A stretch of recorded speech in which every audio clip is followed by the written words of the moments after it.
Joining us now is Dr. Rebecca Hunter. She is the senior geologist at Forum Energy Metals. Great to see you, Doctor. Nice to meet you. Now, you have an interesting background. You worked at Cameco from '05 to 2016, and you only joined Forum Energy just a little while ago. So tell us more about your background. So yeah, I worked for Cameco for 11 years. And I mostly worked in the Thelon Basin on their big Thelon Basin project near Baker Lake. And then I was a consultant for a few years, just working in the Athabasca Basin, kind of going through portfolio stuff and kind of helping some of the junior industry. And also during that time, I finished my PhD. So I started a PhD with Cameco on the actual Thelon Basin geology. And so basically I took that time to wrap that up, and yeah. Well, congratulations, that's great. And so you clearly have a lot of knowledge of the Thelon Basin in Nunavut, the Athabasca Basin, and your company, Forum Energy Metals, you like to say that it's kind of a tale of two basins. So can you expand on that?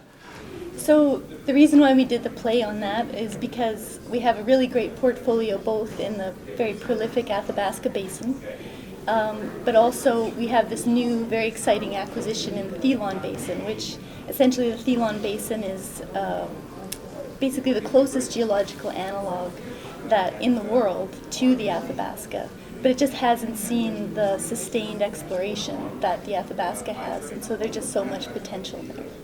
Now, in the Athabasca, it seems like your flagship is Wollaston, correct? Maybe not flagship, but it's a key focus right now. It's near a couple of deposits, Rabbit Lake, McLean Lake. So what can you tell us about what the company's doing there? So yeah, the Wallace Project is really greatly situated. Again, it was only acquired a couple years ago as well.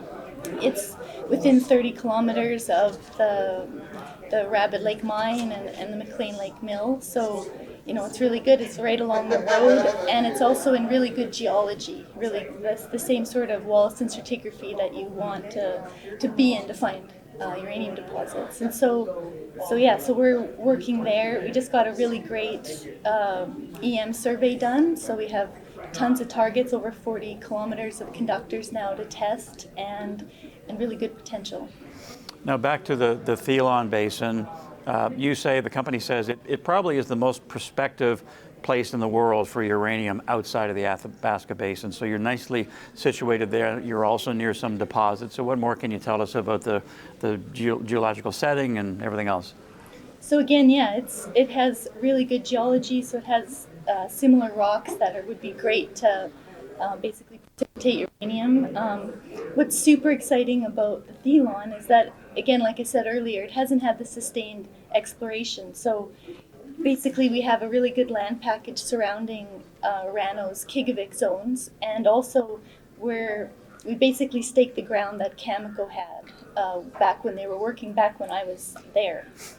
And so we've discovered 2 uranium zones that just need to be delineated. So essentially we already have pounds in the ground and to just expand. And the other exciting thing is that because it hasn't had that sustained exploration, there's still the monsters there to find. So, you know, it's like going back to the Athabasca in the 1970s before Cigar and MacArthur were discovered. And so that's kind of where we're sitting, and that's why it's very exciting. Sounds exciting. Very good. A tale of two basins. I like it. Yeah. Thanks, Rebecca. Thank you. Okay, Dr. Rebecca Hunter. She is senior geologist at Forum Energy Metals.